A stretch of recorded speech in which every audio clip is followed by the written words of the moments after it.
Divisão celular. Do mesmo modo que uma fábrica pode ser multiplicada pela construção de várias filiais, também as células se dividem e produzem cópias de si mesmas. Há dois tipos de divisão celular: mitose e meiose. Na mitose, a divisão celular de uma célula-mãe, duas células filhas geneticamente idênticas e com o mesmo número de cromossômico que existia na célula-mãe.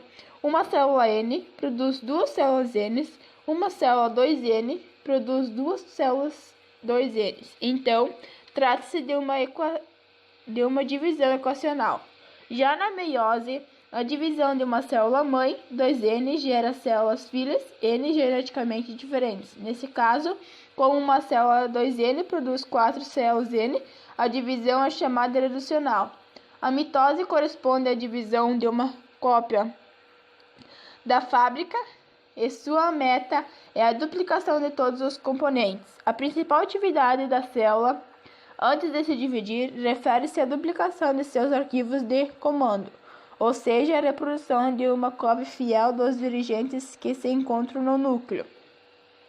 A interfase é o período que precede qualquer divisão celular, sendo de intensa atividade metabólica. Nesse período, há uma separação para a divisão celular, que envolve a duplicação da cromatina, material responsável pelo controle da atividade da célula. Todas as informações existentes ao longo da molécula de DNA são passadas para a cópia como se correspondesse a uma cópia fotográfica da molécula original. Em pouco tempo, cada célula formada da divisão receberá uma cópia exata de cada cromossomo da célula que se dividiu.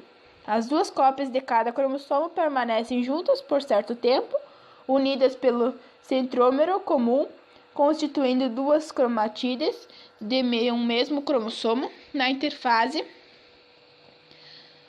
os centríolos também se duplicam. Nas células existe uma espécie de manual de verificação de erros que é utilizado em algumas etapas do ciclo celular e que é relacionado aos pontos de checagem. Em cada ponto de checagem, a célula avalia se é possível avançar ou se é necessário fazer algum ajuste antes de atingir a fase seguinte. Muitas vezes a célula é simplesmente cancelada, o processo ou até mesmo conduzir a célula à morte. As fases da mitose. A mitose é um processo contínuo de divisão celular, mas, por motivos didáticos, para melhor compreendê-la, vamos dividi-la em fases: profase, metáfase, anáfase e telófase. Profase. Podemos observar que os cromossomos começam a ficar visíveis devido à espiralação. O núcleo começa a desaparecer, organiza-se em torno do núcleo um conjunto de fibras, nada mais são do que microtúbulos, originados a partir dos centrosomos, constituindo o chamado fuso de divisão. O núcleo absorve a água, aumenta de volume e a carioteca se desorganiza. No final da profase, curtas fibras do fuso provenientes dos centrosomos unem-se aos centrómeros. Cada uma das cromatídeas irmãs fica ligada a um dos polos da célula. A formação de um novo par de centríolos é iniciada na fase G1, continua na fase S e na fase G2. A duplicação é completa. No entanto, os dois pares de centríolos permanecem reunidos no mesmo centrosomo. Ao iniciar a profase, o centrosomo parte-se em dois e cada par de centríolos começa a dirigir-se para polos opostos da célula que irá entrar em divisão. Metáfase. Os cromossomos atingem o máximo em espiralação, encurtam e se localizam na região equatorial da célula. No finalzinho da metáfase e início da anáfase ocorre a duplicação dos centrômeros. Anáfase.